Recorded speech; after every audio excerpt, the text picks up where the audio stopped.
সাল্লাল্লাহু আলাইহি ওয়াসাল্লামকে কোনো মতই নিবৃত করতে পারল না। মুহাম্মদকে বলা হলো, মুহাম্মদ তুমি কালিমা ছাড়ো, তুমি দেব দেবীর পূজা করো না, ভালো কথা, কিন্তু আমরা যা করি তুমি আমাদের কর্মকাণ্ডের মধ্যে বাধা দিও না। তোমার নামাজ তুমি পড়ো, কোনো আপত্তি নাই, তোমার রোজা তুমি করো, কোনো আপত্তি নাই, তোমার মালিকের ইবাদত তুমি করো, কোনো আপত্তি নাই, কিন্তু খবরদার আমাদের কওমের লোকদেরকে তোমরা বাধা দিতে পারবা না, আমার দলের লোকজনদেরকে তোমরা ডেকে নিতে পারবা না। আল্লাহর নবী বললেন, চেষে যান, এক হাতে যদি চন্দ্র আর এক হাতে সূর্য বা তামাম পৃথিবী এনে দেওয়া হয়, আমি যে কালিমাতুল্লাহ আল্লাহর কালামের যেই সাথ, যেই নবুয়তের যেই দায়িত্ব আমি প্রাপ্ত হয়েছে, এই দায়িত্ব থেকে এক মুহূর্ত আমি বিলম্ব করব না, দেরি করতে পারবো না। আবু জেহেল, উতবা, লাহাব, সাইবারা বলল, মুহাম্মদ তোমার একার কাজ তুমি করো, কিন্তু দাওয়াত দিও না, মানুষকে কিয়ামত দিন প্রতিষ্ঠার আন্দোলনে ডেকো না, তোমার দলে তুমি ডেকো না। মুহাম্মদ বললেন, তোমরা যদি আমাকে মেরে হত্যা করে তাড়িয়ে দাও, তবু আমি আমার কালেমা দাওয়াতে কার্যক্রম ছাড়ব না। আজ বাংলাদেশ নয়, তামাম পৃথিবীর মধ্যে দেখা যায়, আপনি একা নামাজ আদায় করবেন, কোনো আপত্তি নাই, রোজা করবেন, কোনো আপত্তি নাই, যাকাত প্রদান করবেন, কোনো আপত্তি নাই, দ্বীনের কার্যক্রম করবেন, কোনো আপত্তি নাই, কিন্তু যখনই আপনি আমার কাছে দেয় তো ফোনটা, কিন্তু যখনই আপনি ইকামতের দিন প্রতিষ্ঠার আন্দোলনের কথা বলবেন, ওই মুহাম্মদ সাল্লাল্লাহু আলাইহি ওয়াসাল্লামকে আবু জেহেল, উতবা, লাহাব, সাইবারা যেমন নির্যাতন করেছিল, নিপীড়ন করেছিল, অত্যাচার করেছিল, আজ যারা ইকামতের দিন প্রতিষ্ঠার আন্দোলনে শরীক হয়, যেই মানুষগুলো দিন প্রতিষ্ঠার আন্দোলনে ডাকে, বলেন তো তাদের শত্রু আছে না নাই? আমার কথাকে বুঝাইতে পেরেছি? এতদিন ইমামতি করতেন, কোন আপত্তি ছিল না, পীরগিরি করতেন, কোন আপত্তি ছিল না, মসজিদে মুয়াজ্জিনে করতেন, কোন আপত্তি নাই। যখনই আপনি একটা রেভলিউশনারি চেঞ্জ, বৈপ্লবিক পরিবর্তনের জন্য ডাক দিবেন, আপনার আপন জনেরা আপনার শত্রুতে পরিণত হবে কি হবে না? মুসলমান থেমে যেতে পারে না, দুর্বল চিত্তের ইমানদার কিছু মুনাফিক থেমে যেতে পারে, কিন্তু কসম কাবার মালিকের, ইমানদারের অগ্রযাত্রা থেকে জীবন দেবে ইমানদার, কিন্তু এক মুহূর্তের জন্য পিছপা হতে পারে না। কথা বলেন, আমরা কি ইমানের দাবিতে দ্বীনের কার্যক্রম নিয়ে এগিয়ে যেতে চাই, না আমরা বসে পড়তে চাই? আমরা এগিয়ে যেতে চাই। কারা কারা হাত দুটো উঁচু করে বলেন তো আল্লাহু আকবার, আরো জোরে বলেন আল্লাহু আকবার। আল্লাহর নবীর ছায়াতলে এসে সময়ের দুইজন সন্ত্রাসী, একজন ছিলেন আবু জাহেল আর একজন ছিল ওমর ইবনুল খাত্তাব। আবু জাহেল নেতৃত্ব দিতেন আর ওমর ইবনুল খাত্তাব ছিলেন তার ক্যাডার। আজ দুনিয়াতে দেখা যায় লিডাররা নেতৃত্ব দেয় আর ক্যাডাররা তার বাস্তবায়ন করে। কসম করে বলি বন্ধুরে, তামাম বাংলাদেশের একজন এমপি, মন্ত্রীর বা বড় মাপের নেতার ছেলে মিছিলের আগে গুলি খেয়ে মরেছে, এমন রেকর্ড দেখা যায় না? কথা কয় না? কথা বলেন, আমার কথাগুলো কি ভিতরে যায়? তাহলে জবাব দিবেন। একজন এমপি বা মন্ত্রীর ছেলে গুলি খেয়ে মরেছে, এরকম কোন রেকর্ড আছে? মরে আপনার আমার মতো সাধারণ যারা আমার ঘরের উপরে জোয়াল ফেলে আমার রক্ত নিয়ে তারা তাদের পেশাক্তম বাড়ি করে, বিদেশে গাড়ি বাড়ি করে, আর আপনি আর আমি 1 টাকার চা আর একখান চকলেট খেয়ে মিছিল করে সাগর পাড়ে দিয়ে চট্টগ্রাম যেয়ে মরি। কথা বলেন, এই ভুল ডিসিশন নেওয়া যাবে না। আল্লাহর নবীজিকে যখন কোন রকম তারা নিবৃত করতে পারল না, দারুল নাদওয়ার মধ্যে তারা বৈঠক বসে গেল। আল্লাহর নবী মুহাম্মদকে তারা কেমন করে চিরতরে দুনিয়ার থেকে বিদায় করে দিবে চক্রান্ত শুরু হয়ে গেল। নবী মুহাম্মদকে যখন বিদায় করার চূড়ান্ত সিদ্ধান্ত হয়ে গেল, ওমর ইবনুল খাত্তাব রাদিয়াল্লাহু তাআলা আনহু দাঁড়িয়ে গেলেন। 1000 উট এবং অনেক স্বর্ণ মুদ্রার বিনিময়ে তিনি নবীজিকে দুনিয়ার থেকে বিদায় করে দিবেন। আবু জেহেল বলল, আমিও জানতাম দেখবেন দুনিয়ার নেতারাও এইরকম পোক মারে, এইরকম বাতাস দেয়। আপনাদের এলাকায় কি বলে জানি না, আমাদের যশোর জেনাই দেখেন মানুষ, চট্টগ্রামে বলছি কথা, আমাদের এলাকায় বলে বাতাস দেয় বা পোক মারে। আপনাদের কি বলে বাবা? পিন মারে। আল্লাহর নবীজিকে হত্যা করার উদ্দেশ্য নিয়ে আবু জেহেল বলল, আমিও জানতাম খাত্তাবের পেটে ওমর ছাড়া এরকম দুঃসাহস কারো নাই। এরকম পিন মারা লোক আপনাদের দেশে আছে গো? খাত্তাবের পেটে ওমর তদানীন্তন সময়ের সবচেয়ে নিকৃষ্ট নিগৃহীত টেররিস্ট ভায়োলেন্স। আপনাদের মনের মধ্যে প্রশ্ন হতে পারে, হুজুর ওমর রাদিয়াল্লাহু তাআলা আনহুর শানে এরকম কথা বলছেন, আপনার কথা শোনা যাবে না। আপনার আগে বুঝতে হবে, before the accept of Islam, ইসলাম গ্রহণের পূর্বেকার সময়ের কথা বলছি। এই মানুষটা ইসলাম গ্রহণের পরে আমার আল্লাহ এত বড় মর্যাদা, এত বড় শান, এত বড় সম্মান আল্লাহ পাক দিয়েছিলেন। আল্লাহ পাক কুরআনুল কারীমের 18টি আয়াতে কারিমা হযরত ওমরের চিন্তা চেতনার উপরে আল্লাহ পাক নাজিল করে দিয়েছেন। গলা ফাটিয়ে বলা যাবে কিনা সুবহানাল্লাহ?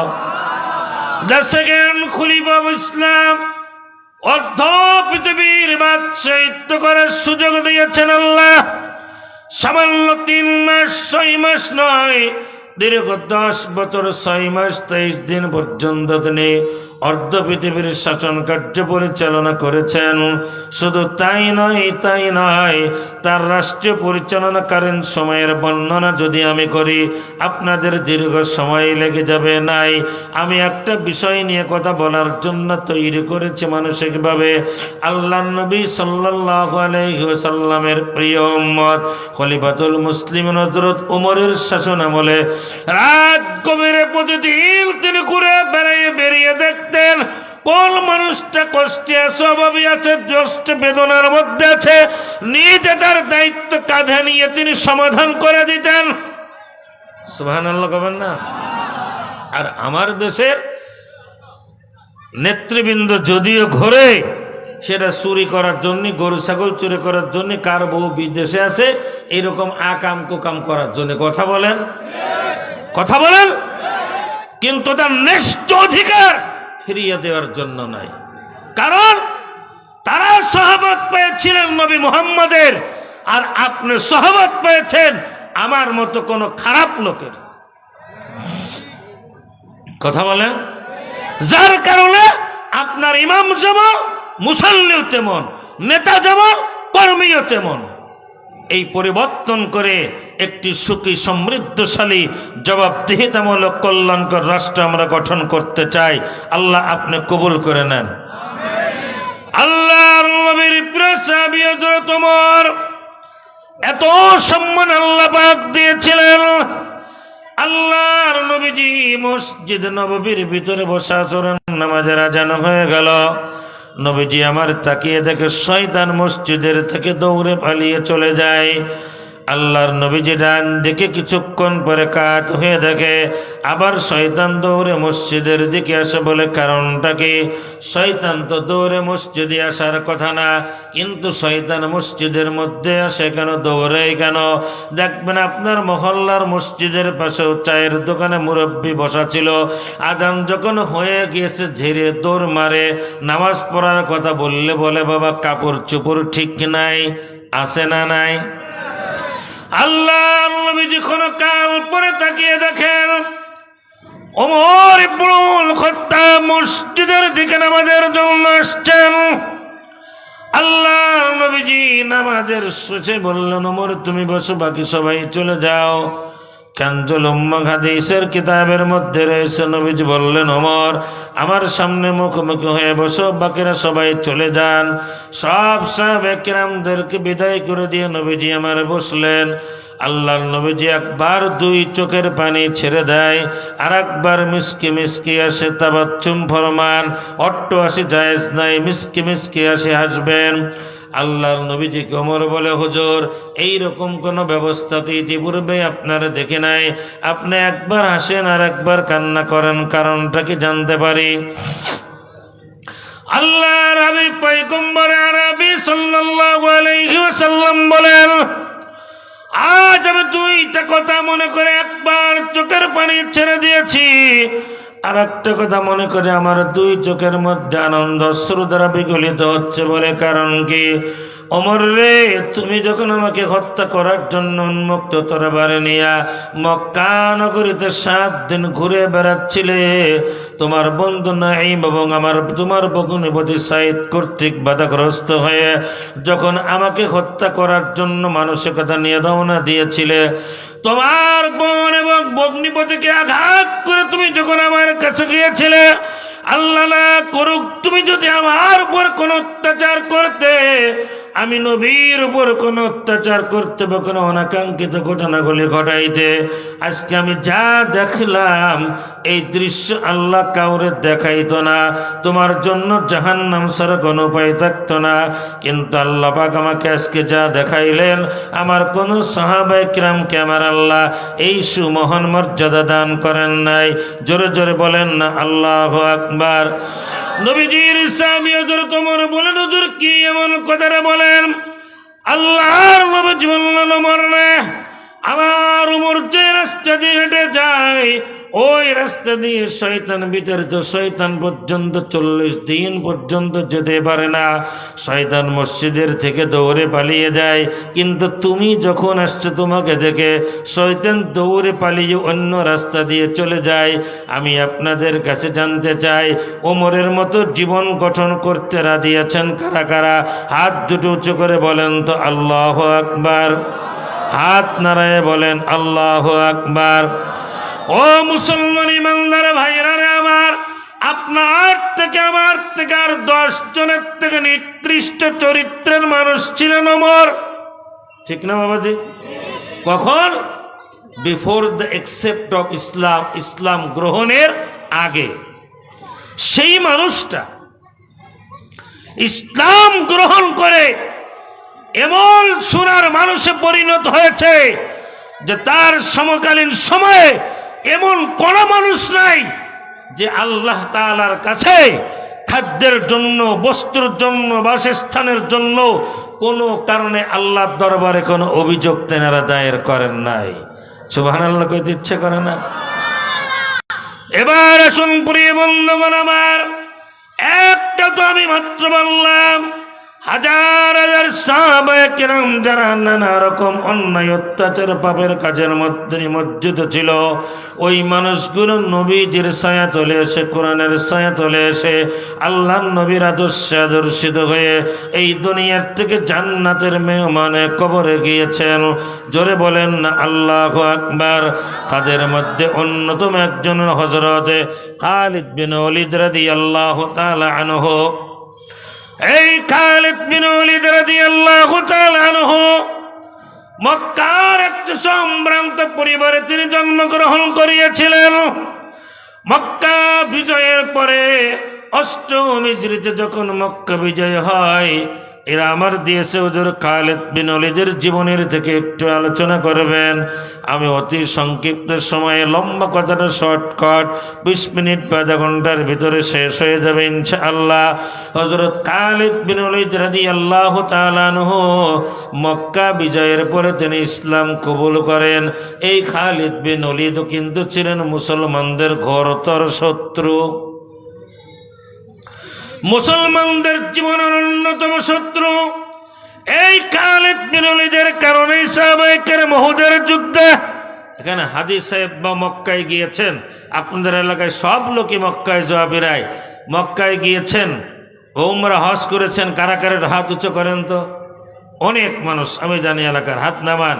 ওয়াহাদায়ে শুহুদ, শুহাদায়ে উহুদ, 2 পাহাড়ের মাঝখান দিয়ে যে ফাঁকা একটা জায়গা আছে না, হযরত হামজা রাদিয়াল্লাহু তাআলা আনহুর কবরের ঠিক পশ্চিম পাশে এই ফাঁকা জায়গাটাতে নবীজি সাল্লাল্লাহু আলাইহি ওয়াসাল্লাম 3য় হিজরিতে উহুদের যুদ্ধ হয়। ওয়াজ তো মানুষ আজকাল বোঝে না, খালি শুনতে চায়।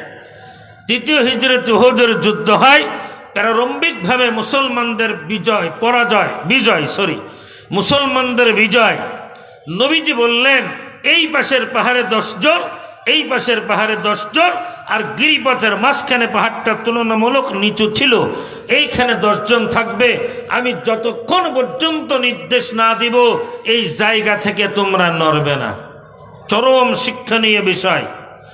যুদ্ধে বিজয় হয়ে গিয়েছে, কয়েক ঘন্টা অতিবাহিত হয়ে গিয়েছে। সাহাবায়ে কেরামের মধ্যে গনিমতের মাল অনেক ক্ষেত্রেই বন্টনের পরিক্রমা চলছে।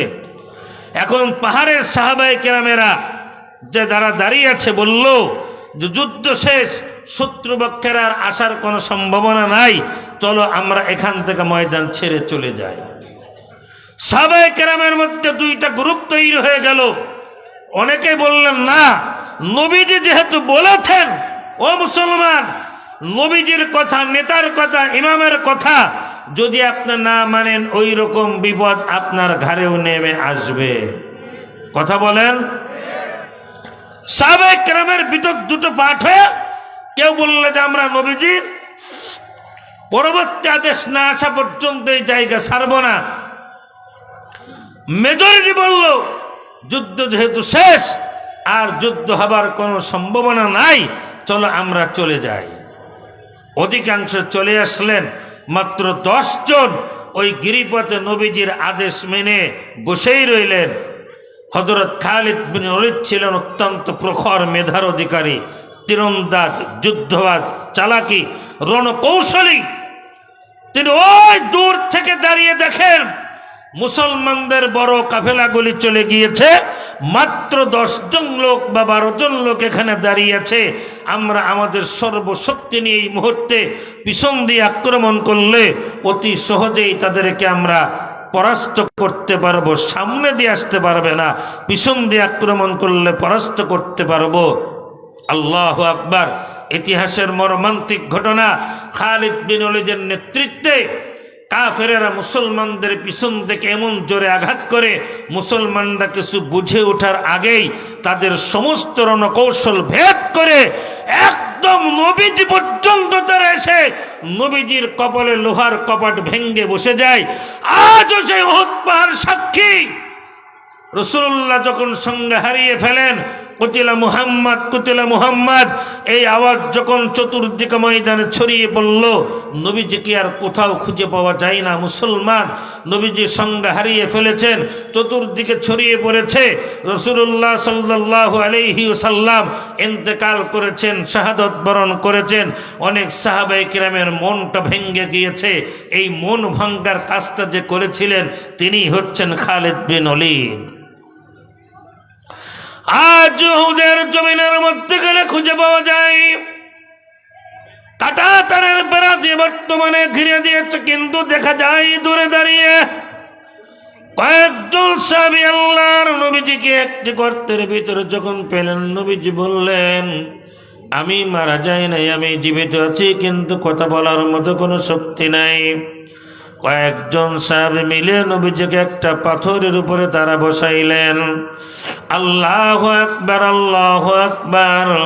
আল্লাহ পাক পাথরকে আদেশ করলেন, পাথর তুমি পাথর থেকো না, একেবারে তুলার মতো তুমি নরম হয়ে যাও। আমার নবীজি এখানে আরাম ফরমাবেন।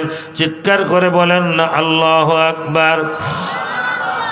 যদি কারো ভাগ্য সুপ্রসন্ন হয়ে থাকে, ওই পাটটা মনে হয় যেন বেলেটে কেটে একেবারে সমান করে রেখে দিয়েছে। অনেক চেষ্টার পরে আল্লাহ রাব্বুল আলামিন ওখানে ওঠার তৌফিক আমাকে দিয়েছিলেন। 2 রাকাত নামাজ দাঁড়িয়ে পড়া যায় না, বসে পড়তে হয়। আজ যেন ওই পাহাড়ের উপর দাঁড়াইলে মনে হয় আমার নবীর শরীরের তাজা রক্ত এখানে প্রবাহিত হচ্ছে। জোরে জোরে বলেন না আল্লাহু আকবার। এমন পরাজয় মুসলমানদেরকে হয়েছিল। আল্লাহ নবীর প্রিয় চাচা হযরত আমির হামজার লাশটাকে তারা 70 টুকরা করে পাহাড়ের চতুর্দিকে তারা ছড়িয়ে ছিটিয়ে দিয়েছিলেন। আল্লাহর নবীজি যখন হুঁশ ফিরে আসলো, ওদের যুদ্ধ যখন শেষ হয়ে গেল, আল্লাহর নবীর চাচা হযরত হামজা, কবরটা অনেক বড় না, গেছেন না? হজ করতে গিয়েছেন না? আল্লাহর নবীজির চাচা হযরত আমির হামজার কবরটা অন্যান্য কবরের থেকে অনেক বড়, ঠিক না বাবাজি? আল্লাহর নবীজি যখন তার এক পাশ পাগড়ি দিয়ে মাথা ঢেকে পাটা উন্মুক্ত হয়ে যায়, পায়ের দিকটা ঢেকে দেন তো মাথাটা উন্মুক্ত হয়ে যায়, একটা লতা পাতা দিয়ে তাকে দাফনের ব্যবস্থা করলেন। আর বাকি গোশতটুকুন পাওয়া যায় নাই। 3 বছর পরে মক্কা নগর মদিনা নগরীতে প্রচন্ড বৃষ্টি হয়েছিল। মক্কা মদিনা নগরীতে তখন যারা 30 বছর পরে 30 বছর পরে মদিনা নগরীতে প্রচন্ড বৃষ্টি হয়েছিল, ঝড় হয়েছিল। তো উহুদ পাহাড়টা মদিনা শহর থেকে তুলনামূলকভাবে একটু উঁচু। 30 বছর পরে থেকে ঝড়ের সঙ্গে ঢলের সঙ্গে জোয়ার বানার পানি যেমন একবার যায় আর একবার নেমে আসে, একেবারে পানির ভিতরে তাজা রক্তগুলো দেখতে পাওয়া যায়। তখনও যেই সমস্ত সাহাবায়ে কেরাম জীবিত ছিলেন, সাহাবায়ে কেরাম বললেন এই রক্ত তো তাজা রক্ত, কিন্তু উহুদ পাহাড়ের দিক থেকে আসে কেন? তারা উহুদ পাহাড়ে গিয়ে খুঁজতে 30 জায়গায় হযরত হামজা রাদিয়াল্লাহু তাআলা আনহুর রক্তর অস্তিত্ব খুঁজে পেয়েছিলেন। আল্লাহু আকবার! শহীদরা কিন্তু মরে না।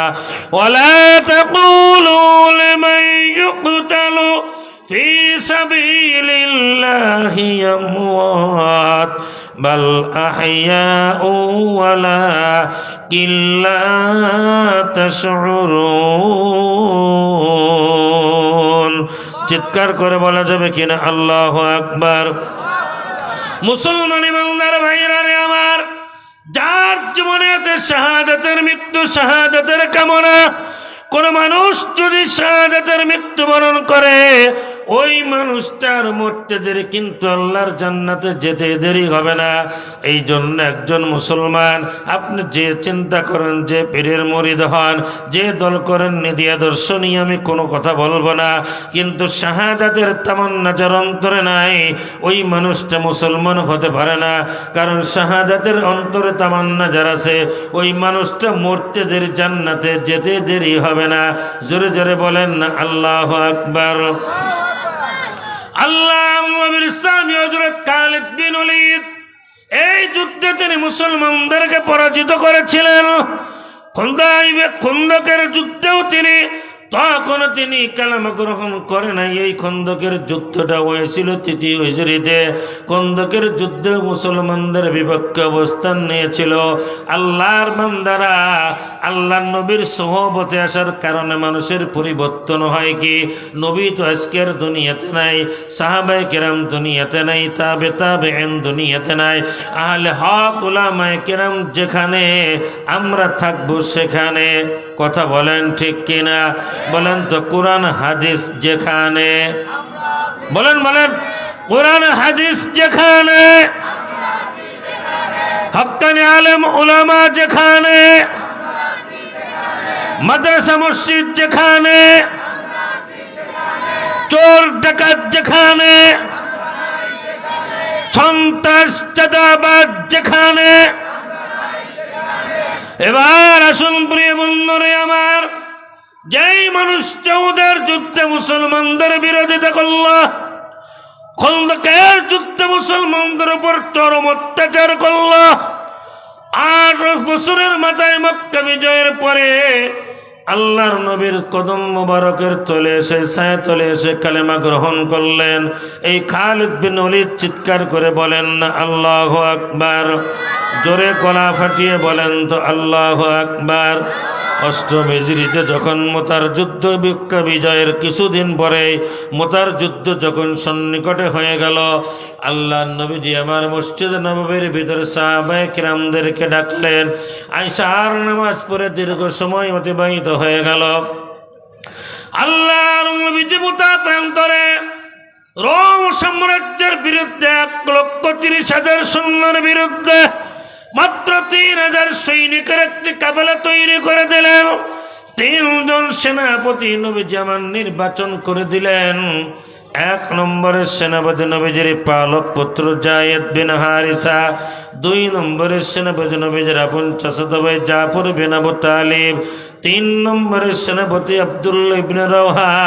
এই বক্তব্যটা আল্লামা সাঈদীর কণ্ঠে আপনারা অনেক সুন্দর করে শুনেছেন।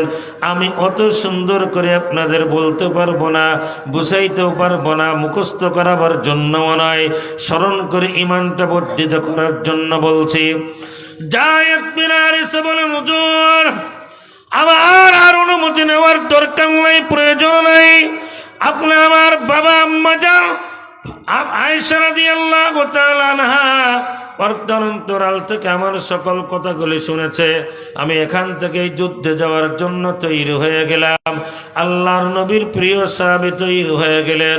জাফর বিন আবি তালেব তিনি বাড়িতে গেলেন, স্ত্রীকে ডেকে বললেন, 2টা পুত্র সন্তান ছিল, মুহাম্মদ ইব্রাহিম 6 এবং 9 বছরের 2টা বাচ্চা। আল্লাহ নবীর প্রিয় সাহাবীর স্ত্রী বললেন, স্বামী হে আমার, আল্লাহর নবী যে আপনাকে যুদ্ধের জন্য সেনাপতি নির্বাচন করেছে, আমার পক্ষ থেকে কোনো বাধা নাই, নিষেধ নাই, বরঞ্চ আমি আনন্দিত যে আমার স্বামী যুদ্ধের সেনাপতি নির্বাচিত হয়েছে। এইরকম নেককার স্ত্রী কার কার ঘরে আছে একটু হাত উঁচু করেন তো। আছে? আমার স্ত্রী এইরকম নেককার স্ত্রী না, আপনার স্ত্রী হয়তো হতে পারে, কারণ আপনারা বীর চট্টলার সন্দ্বীপের মানুষ। আল্লাহ নবীর সাহাবীর স্ত্রী বললেন, আপনি একটু দেরি করেন, ওযু করে 2 রাকাত নামাজ পড়ে আপনার জন্য একটু দোয়া করে দেই।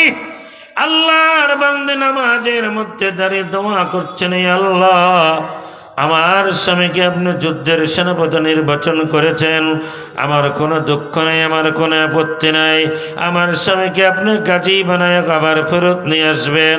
হযরত আব্দুল জাফর বিন আবি তালেব স্ত্রীর তরবারি দিয়া স্ত্রীর হাতের উল্টা পিঠে আঘাত করে বলে, স্ত্রীর তোমার দোয়া আমার আল্লাহ কখনোই কবুল করবে না, কারণ এই যুদ্ধে নবীজি 3 জন সেনাপতি নির্বাচন করেছে, আমার আগে একজন, আমার পরে একজন, তার মানে আমাদের 3 জনকে বুকের মধ্যে আগলে ধরে এমন করে দোয়া করেছেন, কান্নাকাটি করেছেন।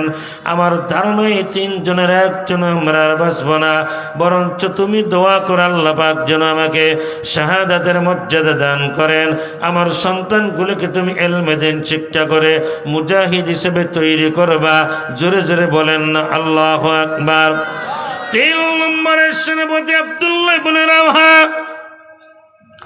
ওই রাসূলের নামাজের পরে আল্লাহ নবীজি তাকে বিবাহ বন্ধনে আবদ্ধ করেছেন।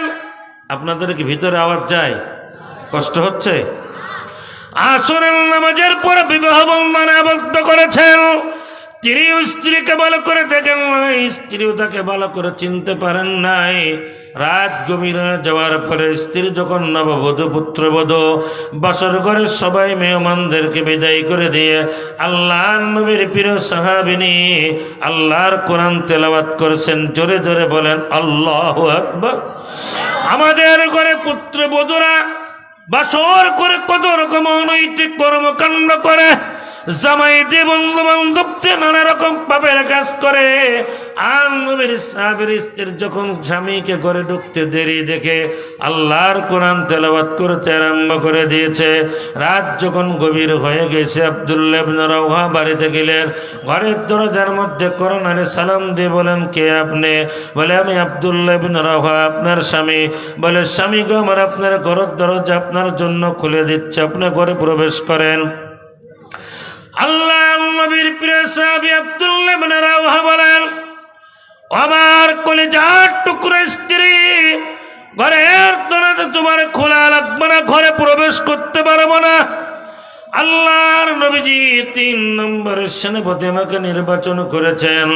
3 জনকে বুকের মধ্যে আগলে ধরে এমন কান্নাকাটি করেছেন যেন আমরা এই 3 জনের একজন আর দুনিয়াতে আসবো না। আল্লাহর নবীর স্বামী সাহাবীর স্ত্রী বলে, কসম খোদার, আমি আপনাকে দেখি নাই, আপনি আমাকে ভালো করে চিনতে পারেন নাই। আমার দেশে দেখেন বিবাহের আগে দেখা সাক্ষাৎ আরো কিছু কমপ্লিট হয়ে যায়। কথা বলেন ঠিক কি ঠিক না? যার কারণে ঘরে সংসার ঠেকানে, স্ত্রী পুত্রের মধ্যে মিল মোহব্বত নাই। আব্দুল্লাহ ইবনে রাওহার স্ত্রী বলে, আমি জানতে পেরেছি আপনি মদিনার সুদর্শন সম্ভ্রান্ত একটা ফ্যামিলির ছেলে, আমিও মদিনার অনিন্দ সুন্দরী একটা মেয়ে, আপনিও আমাকে চিনেন না ভালো করে, আমি আপনাকে চিনি না, আমি শুধু আপনার কসম করে বলি, আল্লাহ আল্লাহ কসম করে স্ত্রী বলে, স্বামী গো, আপনার সাথে কোনো প্রকার কোনো প্রেম নিবেদন করব না, শুধুমাত্র আপনাকে একটিবার চিনে রেখে যেতে চাই, কাল কিয়ামতের ময়দানে যেন আমি আমার স্বামীকে চিনতে পারি, আপনিও যেন আমাকে চিনতে পারেন, এই জন্য আপনাকে দেখতে চাই, জানতে চাই, শুনতে চাই। আব্দুল্লাহ ইবনে রাওহা বলেন, ও আমার স্ত্রী, তোমার কোনো চিন্তা করা লাগবে না, আমি যদি শাহাদাতের আমি শুধু আল্লাহ পাক আমাকে পান করান, আমার আল্লাহ তার নিজ কুদরতে আমাকে তোমাকে পরিচয় করিয়ে দেবেন। জোরে বলেন না আল্লাহু আকবার। যুদ্ধে চলে গেলেন, মুতার যুদ্ধ শুরু হয়ে গেল। মুসলমানদের পক্ষে মাত্র 3000 সৈন্য, আর আল্লাহ পক্ষে 1,30,000 আধুনিক অস্ত্র শস্ত্রে সুসজ্জিত। আমি সন্দ্বীপের মুসলমানদের কাছে জানতে চাই, মুসলমানরা কি অস্ত্রের বলে যুদ্ধ করে না ইমানের বলে? আওয়াজ করে বলেন, অস্ত্রের বলে না ইমানের বলে? লোক সংখ্যার বলে না আমলের বলে? লোক সংখ্যার বলে না আমলের বলে? আমরা ও ইমানদার খালিদ বিন ওয়ালিদ রাদিয়াল্লাহু তাআলা আনহু যুব সমাজের উদ্যোগের মাহফিল থেকে তৈরি করতে চাই, যেন যদি ইসলামের জন্য ডাক আসে, কোরআন প্রতিষ্ঠার জন্য ডাক আসে, আমরা জীবন দেব, অর্থ দেব, এমনকি আমরা জীবন দিয়ে দিতে আল্লাহর জমিনে রাসূলের আদর্শ প্রতিষ্ঠা করতে রাজি আছেন কারা কারা? আমার আল্লাহকে হাত দুটো দেখিয়ে বলেন তো আল্লাহু আকবার। আল্লাহর নবীজি আমার জানিয়ে দিয়েছেন, 1 নম্বরের সেনাপতি যদি শাহাদাত বরণ করে, 2 নম্বরের সেনাপতি দায়িত্বভার গ্রহণ করবে, 2 নম্বরের সেনাপতি তিনিও যদি শাহাদাত বরণ করে, 3 নম্বরের সেনাপতি দায়িত্বভার গ্রহণ করবে। 3 জন যদি ইন্তেকাল করে, শাহাদাত বরণ করে, তোমাদের পক্ষ থেকে একজনকে তোমরা সেনাপতি হিসেবে নির্বাচন করে নিবা। আল্লাহর নবীর 1 নম্বরের সেনাপতি যায়েদ বিন হারিসা যুদ্ধের প্রথম দিনে শাহাদাত বরণ করলেন, দ্বিতীয় দিনে জাফর বিন আবি তালেব তিনিও শাহাদাত বরণ করলেন। আল্লাহর নবীর প্রিয় সাহাবী হযরত আবু উবাইদা বলেন, বুখারী শরীফের হাদিসের মধ্যে বলছি, বন্ধুরে দূরে দাঁড়িয়ে দেখেন হযরত জাফর বিন আবি তালেবের ঘোড়াটাও দেখা যায় না, মাথাটাও দেখা যায় না, কিন্তু মুসলমান ইমানদার 2 ফোঁটা চোখের পানি ছেড়ে দেন, তাদের কুরবানি, তাদের ত্যাগ। আর আপনার আমার জীবনটা আপনি একটু চিন্তা করে দেখেন, কিন্তু দূরে কেমন যেন কালেমার পতাকা পথ পথ করে উড়তে দেখা যায়। আমি মুসলমানদের কাছে জানতে চাই, হযরত আবু উবাইদা রাদিয়াল্লাহু তাআলা আনহু দৌড়িয়ে গেলেন, দেখে হাতের মধ্যে কয়েকটা কাঁটা, পা থেকে দেহ থেকে মস্তক বিচ্ছিন্ন, হাত আলাদা হয়ে গিয়েছে, পা কেটে টুকরো টুকরো করে আলাদা করে দিয়েছে, শরীরের কোনগুলো জায়গায় জায়গায় সরানো ছিটানো, একমাত্র মুখের মধ্যে 2টা দাঁতের মারি দাঁত দিয়া হযরত জাফর বিন আবি তালেব কালেমার পতাকা তখনও উড্ডীন করে রেখে দিয়েছেন। আল্লাহু আকবার। হযরত আবু উবাইদা রাদিয়াল্লাহু তাআলা আনহু কানের কাছে মুখটা নিয়ে বললেন, ও ভাই জাফর, 3 নম্বরের সেনাপতি আব্দুল্লাহ ইবনে রাওহা এসে গিয়েছে, আমি তোমার বন্ধু আবু উবাইদা, আমার কাছে তুমি পতাকাটা ছেড়ে দাও, আমি 3 নম্বরের সেনাপতির হাতে হস্তান্তর করে দেই। দেখা গেল মরা মাথা, কাটা মাথা, দাঁত দুটো ফাঁক হয়ে গেল, কালেমার পতাকা, কালেমার ঝান্ডাটা 3 নম্বরের সেনাপতি আব্দুল্লাহ ইবনে রাওহার কাছে তিনি দিয়ে দিলেন। তিনিও 3য় দিন যুদ্ধের ময়দানে চরম সাহসিকতার পরিচয় দিলেন, কিন্তু মাত্র 3000 সৈন্য উপর থেকে 1,30,000 মোকাবেলায় টিকতে না পারে তিনিও শাহাদাত বরণ করলেন। রাত্রিবেলায় তখন মুসলমানরা পরামর্শ ক্রমে বসলো কাকে যুদ্ধের সেনাপতি নির্বাচন করা যায়। একেবারে সর্বসম্মতিক্রমে সিদ্ধান্ত গৃহীত হলো হযরত খালিদ বিন ওলীদকে সেনাপতি নির্বাচন করা হবে। একটা গলা ফাটিয়ে বলেন না আল্লাহু আকবার।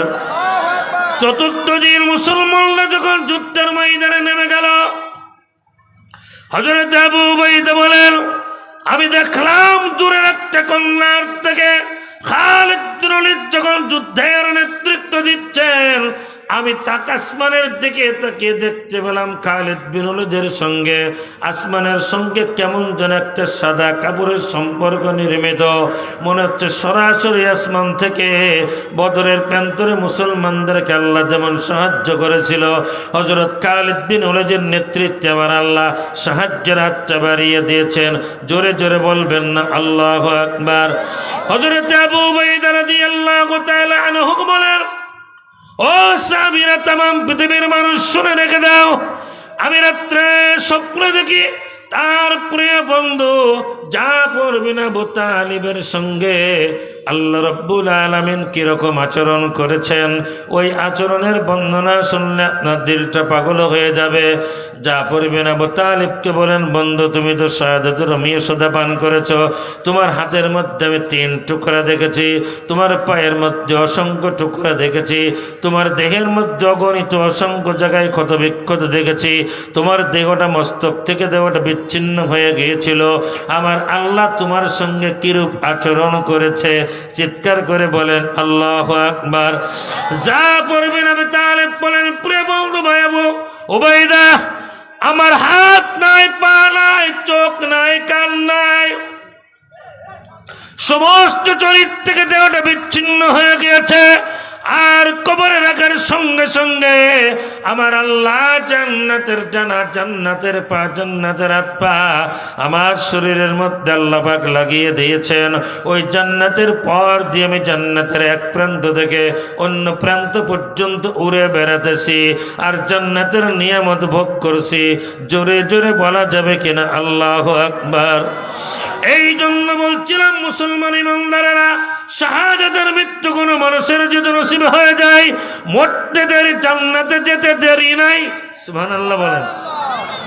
আর আপনার মৃত্যুই হবে যদি এই সাগরে ডুবে মরেন, পানিতে ডুবে মরেন, বৃদ্ধ বয়সে মরেন, আর যত বড় মৃত্যু ভালো হোক না কেন, আপনার মৃত্যুর পরে একেবারে ফামাই আমাল মিসকালা যাররাতিন খাইরান ইয়ারা ওয়া মাই আমাল মিসকালা যাররাতিন শাররান ইয়ারা। আপনার প্রত্যেকটা মৃত্যুর কারণ এবং আমলনামা হিসাব দেওয়া লাগবে। আর চতুর্থ দিন হযরত খালিদ বিন ওলীদ রাদিয়াল্লাহু তাআলা আনহুর নেতৃত্বে মুসলমানরা যখন পুনরায় যুদ্ধ আরম্ভ করে দিলেন, একদিনের যুদ্ধের মধ্যে খালিদ বিন ওলীদ রাদিয়াল্লাহু তাআলা আনহু মুসলমানদেরকে বিজয় এনে দিলেন। ইতিহাস পর্যালোচনা করলে দেখা যায় কোন কোন তাফসীরকাররা লেখেন 250, কিন্তু অথেন্টিক তথ্য হলো 125টা যুদ্ধে হযরত খালিদ বিন ওলীদ রাদিয়াল্লাহু তাআলা আনহু নেতৃত্ব দিয়েছেন। হযরত আবু বকরের জিন্দেগিতে, হযরত ওমরের জিন্দেগিতে এবং অষ্টমী হিজরিতে তিনি ইসলাম কবুল করার কারণে 2 বছর নবুয়তের জিন্দেগি পেয়েছেন নবীজির সাথে, 2 বছর পেয়েছেন আবু বকরের সাথে, আর 10 বছর তিনি পেয়েছেন হযরত ওমর রাদিয়াল্লাহু তাআলা আনহুর সঙ্গে। ইসলাম গ্রহণের পরে তার হায়াতের জিন্দেগি ছিল 14 বছর। কয় বছর? আওয়াজ করে বলেন। এই 14 বছরের ভিতরে 250 যুদ্ধে তিনি অংশগ্রহণ করেছেন, 125টা যুদ্ধে তিনি নেতৃত্ব দিয়েছেন।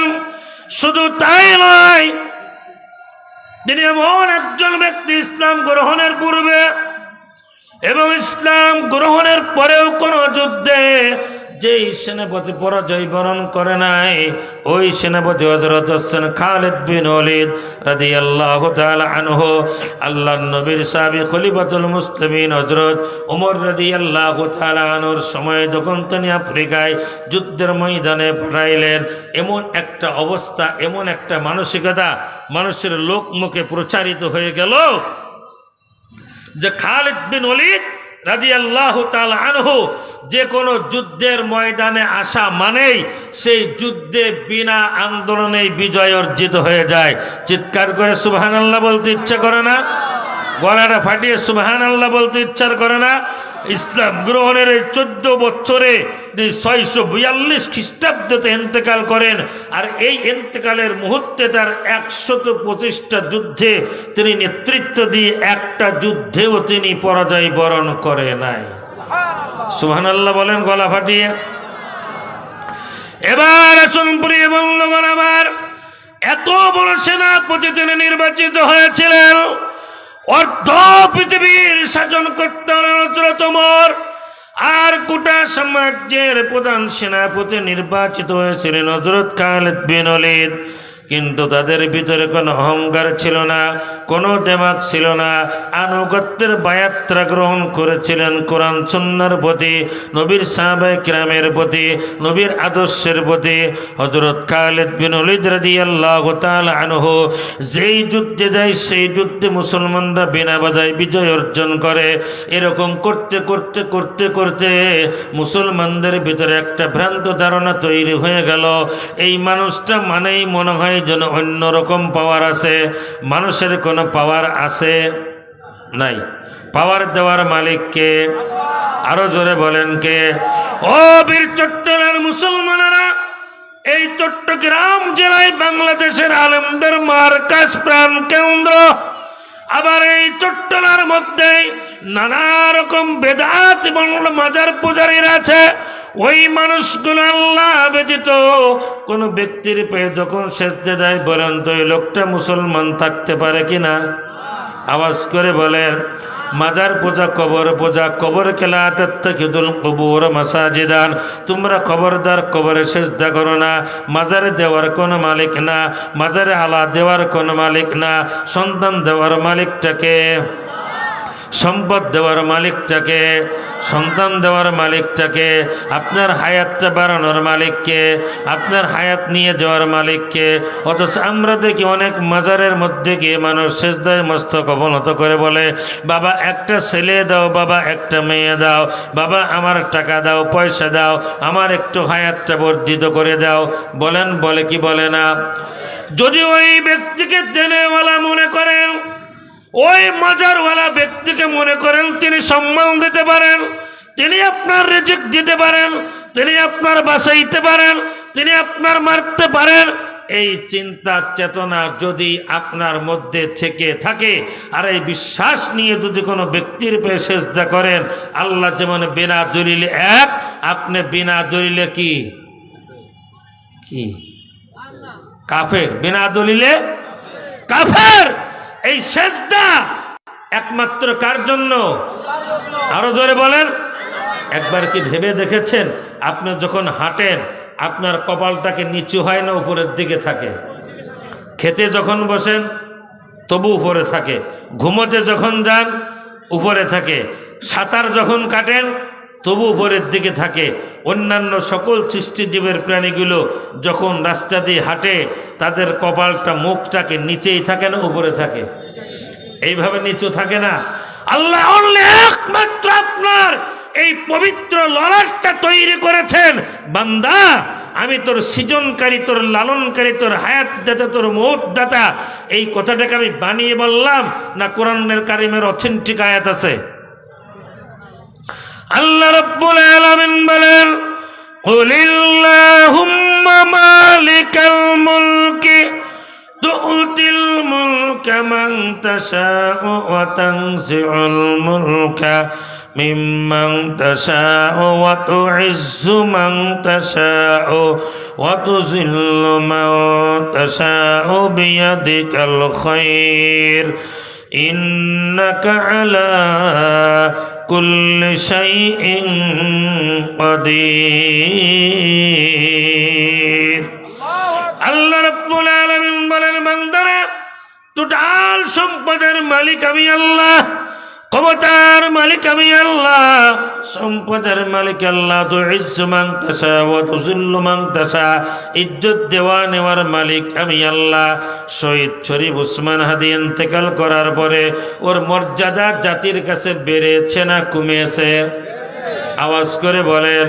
এইরকম মানুষ আছে মরে গেলে ওর জানাজায় কেউ যাবে না, কিন্তু আমার ধারণা শহীদ শরীফ উসমান হাদির জানাজায় আপনার সন্দ্বীপের থেকেও লোক গিয়েছিলেন দোয়া করার জন্য। যদিও না যান চোখের পানি ছেড়েছে। আপনার কথা কি বলবো বন্ধুরে, আমার বাবা 2022 সালে ইন্তেকাল করেছেন। আমার আব্বা জানের ইন্তেকালের সময় যতটা কেঁদেছি, তারপরে শহীদ শরীফ উসমান হাদির জন্য যতবার আমি নয় শুধু আমার পরিবারের চোখের পানি ঝরেছে, এই রকম পানি আর কারো জন্য ঝরে নাই। কারণ ইজ্জত দেওয়ার মালিকটাকে আরো আওয়াজ করে বলেন কে? এই জন্য আজকে তামাম বাংলাদেশে স্লোগান উঠেছে, আমরা সবাই হাদি হব, যুগে যুগে লড়ে যাব। বলেন আমরা সবাই হাদি হব। ন্যায় ইনসাফ সত্য প্রতিষ্ঠার জন্য, একামত দ্বীন প্রতিষ্ঠার জন্য তাদের জীবনটা উৎসর্গ করেছেন।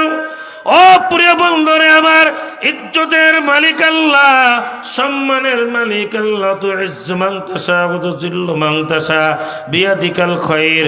সমস্ত কিছু কার হাতে? ইজ্জত দেওয়া এবং সম্মান দেওয়া এবং কেড়ে নেওয়ার মালিকটাকে। আরো জোরে বলেন নাকে? ইন্নাকা আলা কুল্লি শাইইন কাদির। আল্লাহ রাব্বুল আলামিন কোরআনুল কারীমের আয়াতের মধ্যে বলেন, আল্লাযী খালাকাল মাউতা ওয়াল হায়াতা লিয়াবলুয়াকুম আইয়ুকুম আহসানু আমালা। আমি আল্লাহ তোমাদেরকে তৈরি করেছি আগে মৃত্যু, তারপরে তোমাদের জীবন। বান্দা তুমি যদি ভালো কাজ করো তুমি পাবে জান্নাত, তুমি যদি মন্দ কাজ করো, চুরি করো, ডাকাতি করো, হত্যা নৈরাজ্য সন্ত্রাসী কর্মকাণ্ডের মধ্যে তুমি চলে যাও, আমার মৃত্যু হতে দেরি কিন্তু জাহান্নামে যেতে দেরি নাই। আওয়াজ করে কথা বলেন ঠিক কিনা? আমরা আল্লাহর জান্নাতের মেহমান হতে চাই কারা কারা? একসঙ্গে হাত দুটো উঁচু করে বলেন তো আল্লাহু আকবার। আরো জোরে বলেন আল্লাহু আকবার। আনুগত্যের চরম একটি শিক্ষার কথা হযরত খালিদ বিন ওলীদের জীবনী থেকে বলে শেষ করি বন্ধু। আল্লাহ নবীর প্রিয় সাহাবী হযরত খালিদ বিন ওলীদ আল্লাহ নবীর জীবদ্দশায় ছিলেন 2টি বছর ঈমানী হালাতে। আল্লাহর নবীজির ইন্তেকালের পরে আবু বকরের সঙ্গে ছিলেন ঈমানী হালাতে 2টি বছর।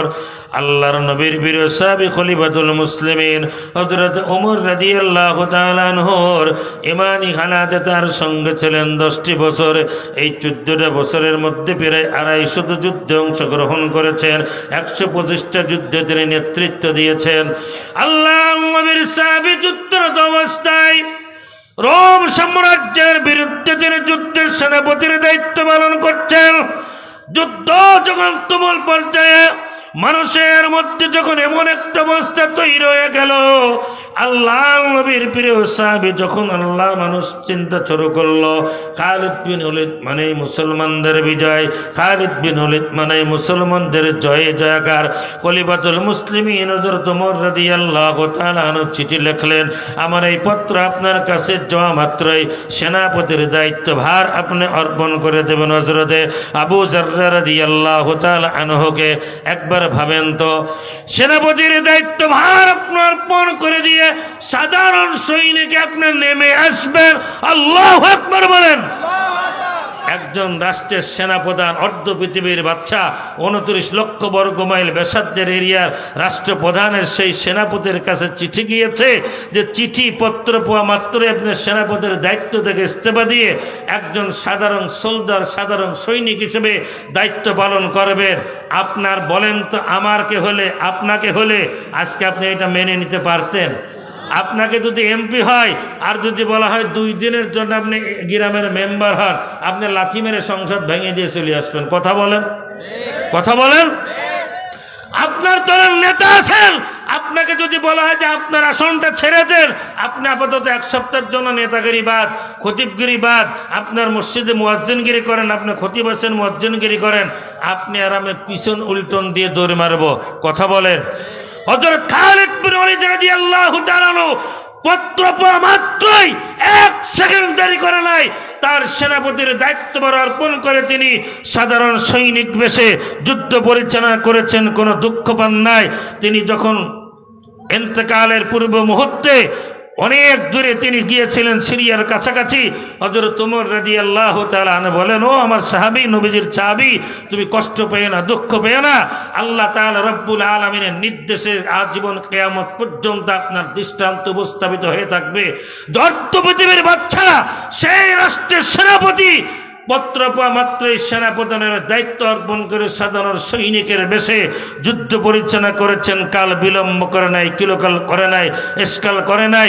আমি আজকের এই রহমতপুর সন্দ্বীপ বীর চট্টলার মুসলমানদের কাছে জানতে চাই, যদি আমার উপর যেই কোনো দায়িত্ব থেকে অর্পিত হয়, আল্লাহর হুকুম রাসূলের আদর্শ বাস্তবায়ন করার ক্ষেত্রে সেনাপতির দায়িত্ব থেকে সেদিন যেমন হযরত খলিফাতুল মুসলিমিনের নির্দেশে খালিদ বিন ওয়ালিদ রাদিয়াল্লাহু তাআলা আনহু সাধারণ সৈনিকের দায়িত্ব পালন করে গিয়েছেন, ইসলামের পক্ষে যুদ্ধ করে গিয়েছেন, আমরা আমাদের আজীবন পর্যন্ত আমাদের সন্তানগুলিকে, আমাদের ভাইগুলিকে, আমাদের পরিবার পরিজনদেরকে এই খালিদ বিন ওয়ালিদ রাদিয়াল্লাহু তাআলা তরুণ সঙ্গের সঙ্গে সম্পৃক্ত তৈরি করে এমন একটি সৈনিকদের কাফেলা তৈরি হবে যারা জীবন লাগলে হানজালা, সময় লাগলে আবু হুরায়রা, আর যদি জীবনের প্রয়োজন অর্থ লাগলে আল্লাহর জমিনে ইকামতের দিন প্রতিষ্ঠার আন্দোলনে তারা আবু বকরের ভূমিকা পালন করতে পারবে। আমাদের জীবন, আমাদের মরণ, আমাদের সময় সবকিছু দিয়ে আল্লাহর এই জমিনের দিন কায়েমের পক্ষে যারা আছি, দুহাত